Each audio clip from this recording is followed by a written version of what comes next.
Olá pessoal, o tema da nossa aula de hoje é língua e cultura. Como se estabelece a relação entre uma língua e uma cultura e como uma influencia e é influenciada pela outra. E essa relação é que vai determinar a linguagem que é utilizada em cada contexto de acordo com aquela determinada cultura.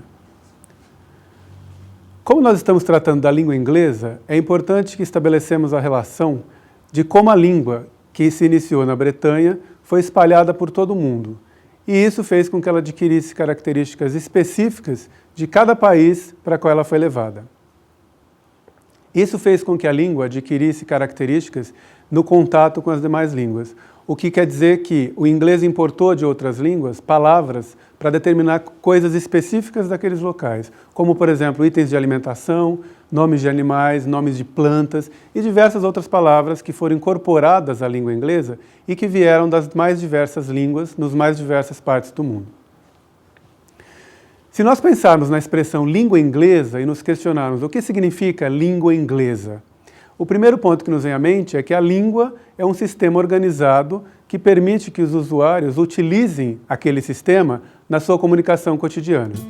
Dessa forma, o alfabeto inglês, por exemplo, organizado em letras românicas, se combina para que se formem palavras para que os usuários se comuniquem no contexto em que atuam.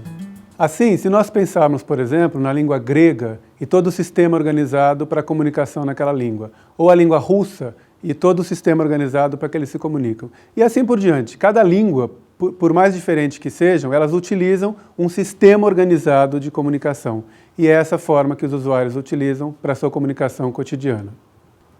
Quando pensamos, então, nos usuários utilizando o sistema organizado, ou seja, a língua, num dado contexto, nós dizemos que ele está utilizando a linguagem. A linguagem, portanto, é a língua em uso em um determinado contexto social e cultural.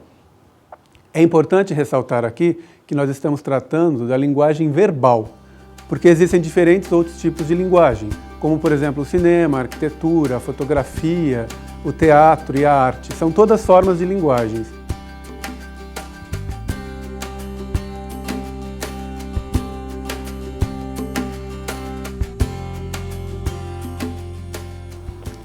É comum ouvirmos expressões como, por exemplo, a linguagem das abelhas, e é comum as pessoas dizerem que os animais têm uma linguagem própria. É verdadeira essa afirmação? Sim, do ponto de vista de que eles estão se comunicando para realizar uma determinada tarefa.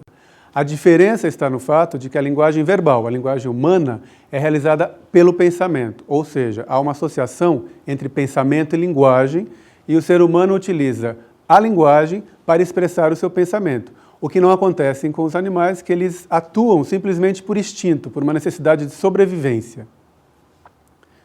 E o ser humano, por seu lado, atua nas diferentes situações sociais, ou seja, nós adaptamos a linguagem de acordo com a situação em que estamos inseridos. A relação entre pensamento e linguagem modifica-se no processo de desenvolvimento, tanto no sentido quantitativo quanto qualitativo. Essa afirmação de Vygotsky, que é um psicólogo russo e um grande estudioso da relação entre pensamento e linguagem, nos dá a pista do que acontece com a linguagem desde a fase em que a criança começa a adquirir a linguagem e utiliza para a sua comunicação cotidiana, e ao passo que ela vai desenvolvendo a linguagem e o pensamento, ela vai se desenvolvendo tanto quantitativamente. Por quê? Porque a criança vai aprendendo novas formas de se comunicar, novas linguagens, novos vocabulários, e qualitativamente, porque dependendo do contato social, essa linguagem vai se adaptando e se modificando de acordo com o desenvolvimento da criança. Daí o fato de Vygotsky dizer que pensamento e linguagem têm um desenvolvimento quantitativo e qualitativo.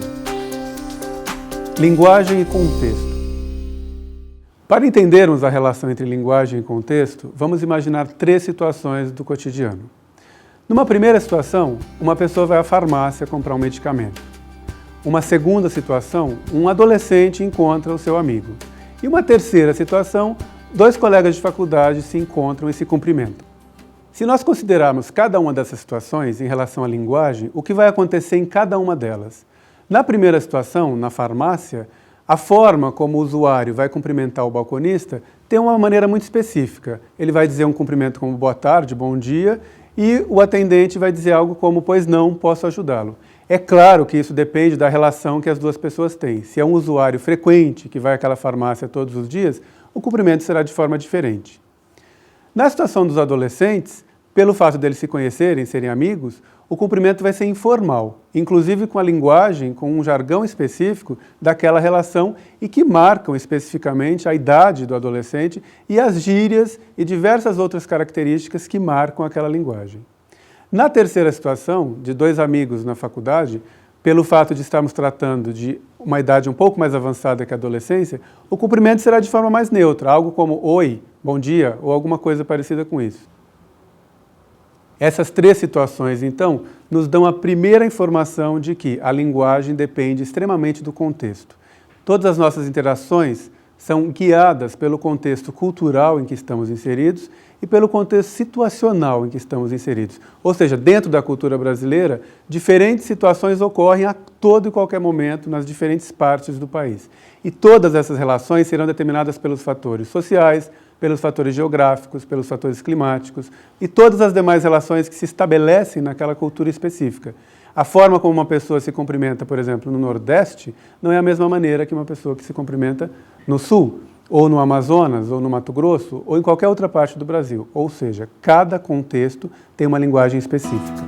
Como a linguagem é manifestada por meio de textos, a cultura é manifestada por meio de situações.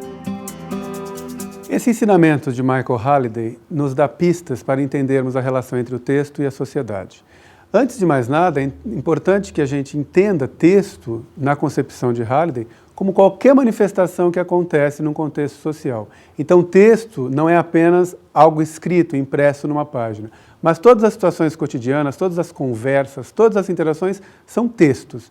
E esses textos vão se manifestar num dado contexto social.